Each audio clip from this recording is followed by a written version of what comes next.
Welcome to Saving America. This is your host, Dr. David D. Schein. Our series of interviews for Saving America establishes that the world is full of interesting people. And I think when you hear this next interview, you're going to agree that this gentleman, Michael Hingson, is indeed one of America's interesting people. We welcome him for his first interview on Saving America.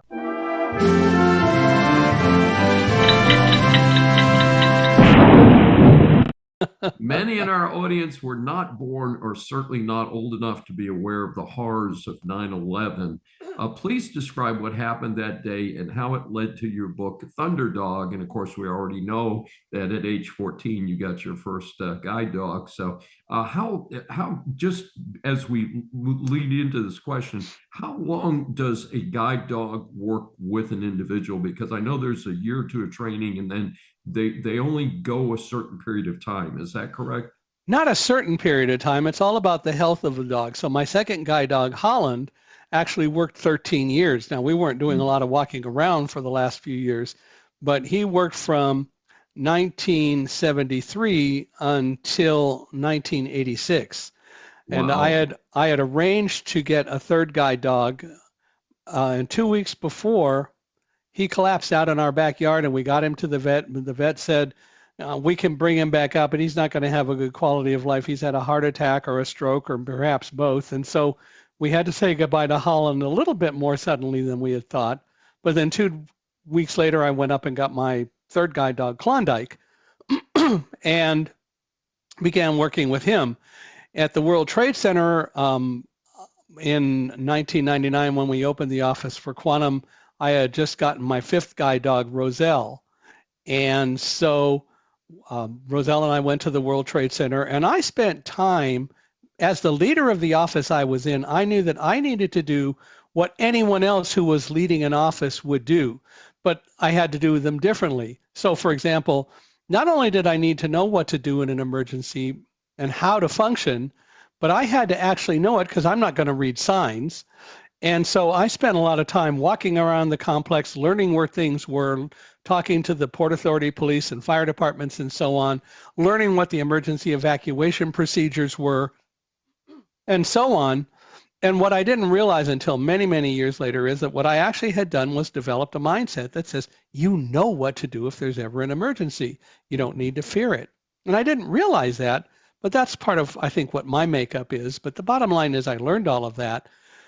And so I was well equipped to deal with running an office. And the other reason that I learned a lot of that was, as a leader of an office, if my salespeople brought in an employee, or excuse me, a guest to talk with us or see our products and then talk about possible proposals and contracts and so on, and during all of that, we decided to go to lunch. How was it going to look if I said, well, I don't know how to get anywhere around the World Trade Center. I'm blind. And 2 hours later, we're going to be back up in the office negotiating multi-million-dollar contracts? That doesn't work. I needed to know where things were so that I could say, what do you want for lunch? Oh, you like deli sandwiches? There's this great restaurant downstairs called Fine and Shapiro, which was good. And I'll take you there and literally lead the way. Now, my employees always, of course, said, well, he can really see, he's just faking it. You know, they teased me a lot, but they knew. And that's why we did some of the things, including those bright employees, the way we did, because they knew that I was going to work to impress the heck out of anybody who came in. Well, so on September 11th, we were going to be holding some seminars teaching some of our reseller partners how to sell our products. And at 8:45, I was in my office along with a colleague, David Frank, who had flown in the night before. David was going to be the person to talk about pricing and pricing models and so on and help our reseller partners. My job was to be, and David didn't live there, so my job was to be the day-to-day technical contact, having a master's degree in physics, learning all the technical aspects of products. I even helped our sales engineers and service engineers diagnose problems sometimes. But the bottom line is that I knew how to do that and knew how to be technical because that's what my background was. So as I always also told all my salespeople, and it's something that I talk a lot about when I talk about teamwork and traveling the country or the world, speaking today, what I told them was, you know, I hired you because you convinced me that you could sell. I hope that you will. But my job is not to boss you around, but rather to work with you to figure out how I can add value to what you do. And certainly having a technical knowledge that most of them didn't and being articulate and so on, that helped. And so I worked with salespeople to do all of that. So my job on September 11th was to be the guy doing the basic seminars, running a laptop projector slideshow, using my Braille script so that I knew everything about the slide presentations, including even where things would show up on the screen, because my wife and I created a very detailed script. And so at 8:45, we were getting ready to do the seminars, and the last thing we had to do was to create a list of all the people who would be coming so that we could fax it on letterhead to the Port Authority security people in order that they would know who's coming, so that when somebody came to the security desk, they could say, I'm supposed to go up to the 78th floor to Quantum, and the security people could say, what's your name, and check them off the list because it was on letterhead, and they were allowed to go up rather than having to call us every time one of the 50 people scheduled that day would be coming.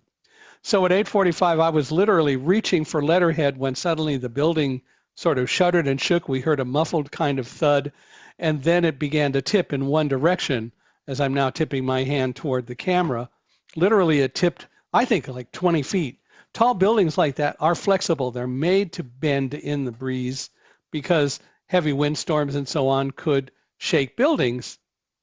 And in fact, an airplane hit the Empire State Building during the 1940s, a military aircraft that got lost in a fog bank. So tall buildings are made to flex, and that's what happened when the airplane hit the building. Everybody says, of course, you didn't know what went on because you couldn't see it. And as I point out, the last time I checked, Superman and X-ray vision are fiction. The building was struck on the north side of its faces at about the 96th floor, technically between floors 93 and 99. We were on the 78th floor on the south side. Excuse me, no one knew what happened. And all the way down the stairs, with the hundreds of people that I interacted with, no one knew what happened because all of our people were on the other side of the building from where the plane hit.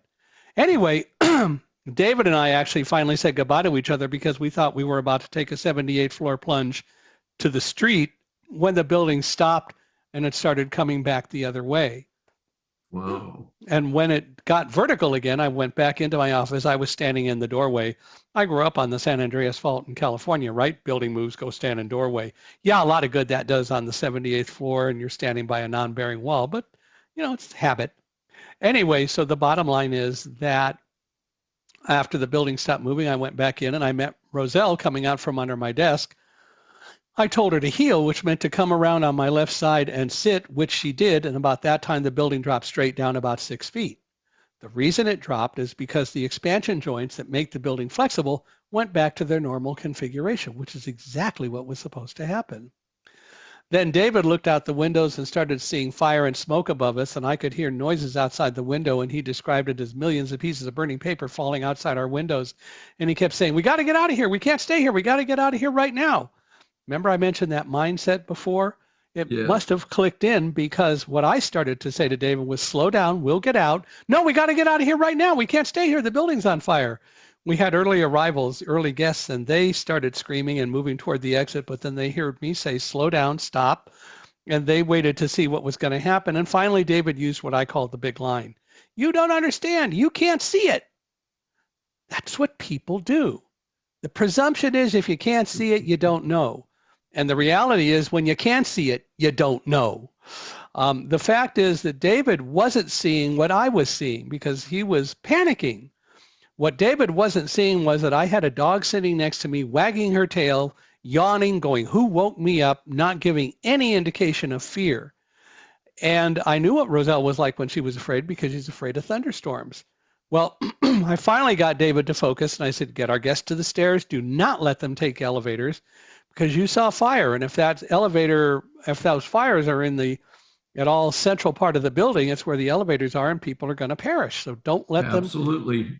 Don't let them take the elevators. They got to take the stairs. Well, he got them to the stairs. And meanwhile, I called my wife, Karen, The media hadn't gotten the story yet by any stretch of the imagination. She wanted to know more, and I said, all I know is we must have had some sort of a muffled explosion or something. We don't know more, and when I know more, I'll let you know. But we're leaving the building now. David came back. We swept the offices. We went to the stairs, and we started down. And I won't spend a lot of time telling the entire story because I know you've only got a limited amount of time to do this. But the bottom line is, as soon as we got into the stairwell, I began smelling an odor. And it took me about four floors to realize that what I was smelling were the fumes from burning jet fumes.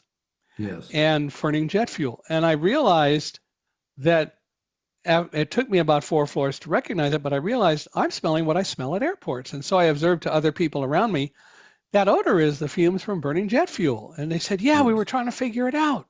That's what it is. We must have been hit by an airplane. But that's all we knew. All the way down the stairs, that's all we knew. And Michael, how many minutes does it, and I'm assuming that this stairwell was totally bumper to bumper with people, butt to butt, as we say. So how many minutes do you estimate it took from when you entered the stairwell on the 78th floor to get to ground level? About how long was that? Not estimation, actual fact. We got to the stairs about 9:50 or 8:50 because I checked my watch.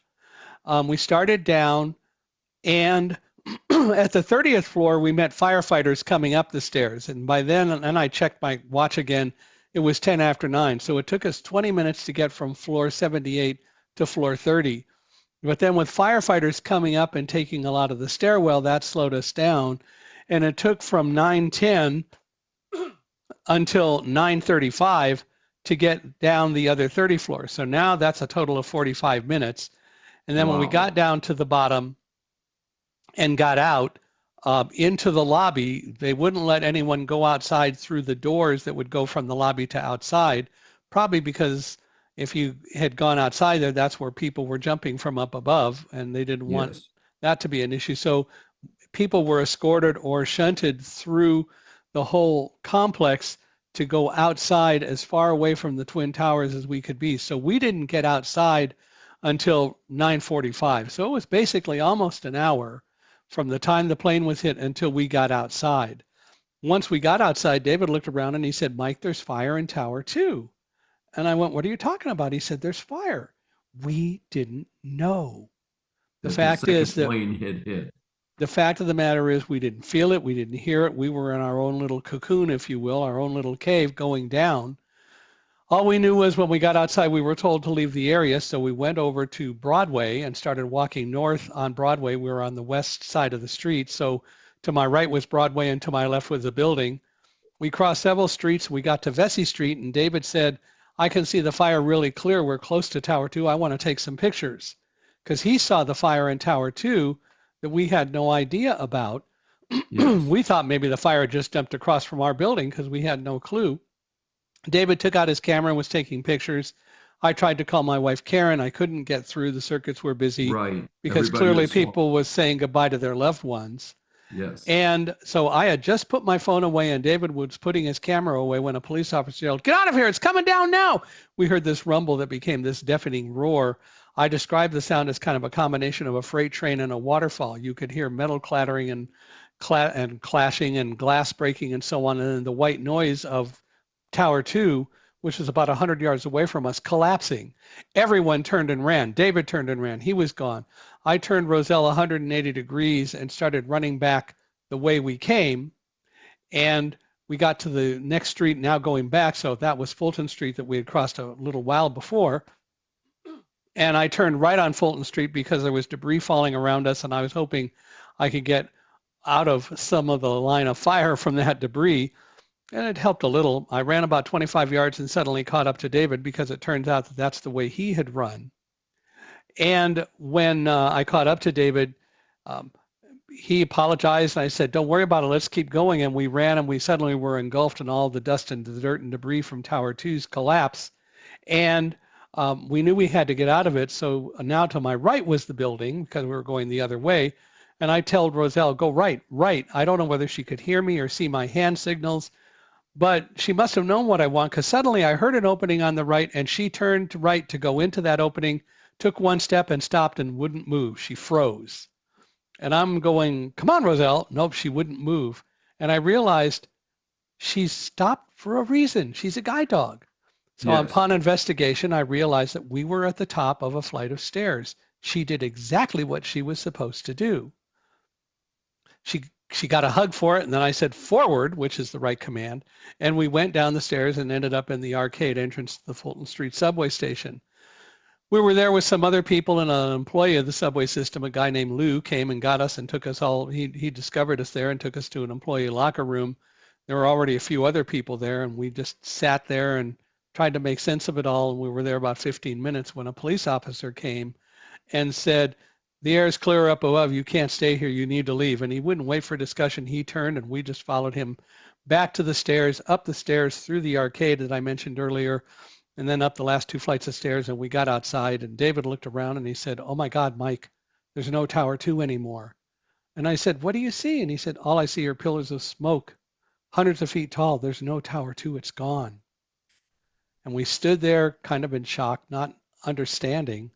And then we just continued to walk on Fulton Street. We were walking west on Fulton, and we walked about 10 minutes, and then we were in this little plaza area when we heard that freight train waterfall sound again, and we knew that it must be our tower collapsing. And David looked back and he said, there's another dust cloud coming. There was a little retaining wall there, so we got behind it and ducked down, and we waited till everything passed and the sound subsided. We stood up, and David looked around and he said, oh my God, Mike, there's no World Trade Center anymore. And I said, again, what do you see? And he said, all I see are fingers of fire and flame hundreds of feet tall and pillars of smoke. It's gone. And to think we had gone in 3 hours before just to do our jobs, and in the blink of an eye, literally, it was all gone. We stood there a couple minutes, and then I tried to call my wife, Karen, and this time I got through to her, and she's the first one who told us how 2 aircraft had been deliberately hijacked and crashed into the towers, a third to the Pentagon, and a fourth was still missing over Pennsylvania. And that's when we knew what happened. I do want to say one other thing. I want to talk about David for a moment. As we were going down the stairs, when we got to about the 50th floor, suddenly David said, Mike, we're going to die. We're not going to make it out of here. And I just yelled at David, stop it, David. If Roselle and I can go down these stairs, so can you. And he told me later that brought him out of the funk that he was going into. And what he wanted to do, he said, was to walk a floor below me and shout up to me what he saw. And he wanted to do that because he wanted to get his mind off of what was going on and off of his imagination. So he wanted something to do. So I said, okay, go ahead. So he started doing that. You know, when I got to the 49th floor, he said, hey, Mike, I'm at the 48th floor, going on down. Walked down a few more floors. I was on 45. And he said, hey, Mike, I'm at the 44th floor. This is where the Port Authority cafeteria is. Not stopping, going on down. And why do I mention that? Because in reality, we all stayed pretty calm going down the stairs. And I think that David shouting up to me was important, not for me necessarily, because I've got to go down the stairs anyway. But what David did was, in his shouting of 42nd floor, all's okay, anyone within the sound of his voice knew that there was someone above them or below them who was okay on the stairs. His actions had to help keep lots of people focused going down the stairs, and that doesn't get talked about much. So I like to bring that up because I know that what he did helped a great deal, whether anyone recognizes it or even remembers it or not. But eventually, as I said, we talked to Karen, and then we started moving up toward Midtown Manhattan. And later that afternoon, I learned the trains were running, and went with David to the Penn Station train station and caught a train out to New Jersey. David left me there and walked up to the Upper East Side. He wanted to stay with his sister, and so that was where he was staying anyway. So I went to New Jersey, and he did that. And I called my wife and told her a friend of ours, Tom Painter, who had been a friend of Karen since high school out in California, was also living in New Jersey. And as soon as he heard that something happened, he just came down to our house, not knowing whether I was working from home that day or in the office or what. He drove Karen to the train station, and they picked me up, and we went home. And so it was kind of over. And as soon as we got home, I took Roselle's harness off. I wanted to take her outside. She would have none of it. She just ran off and grabbed her favorite tug bone and started playing tug of war with my retired guide dog, Linny, because it was over for her. It was all done. She was fine. Nothing threatened her. And so she wanted to play. Dogs don't do what if. And in my new book, Live Like a Guide Dog, that's one of the things that we talk about. We focus so much as humans on trying to control everything or worrying about controlling everything that we don't recognize there is only a very limited amount of stuff that we have control over. And if we would stop trying to worry about and control every little thing, especially all the stuff we don't have influence over, we would be a lot less fearful, we would be a lot more open to trust, and we would live much better lives. This is Dr. David D. Schein for Saving America. Please subscribe on your favorite platform.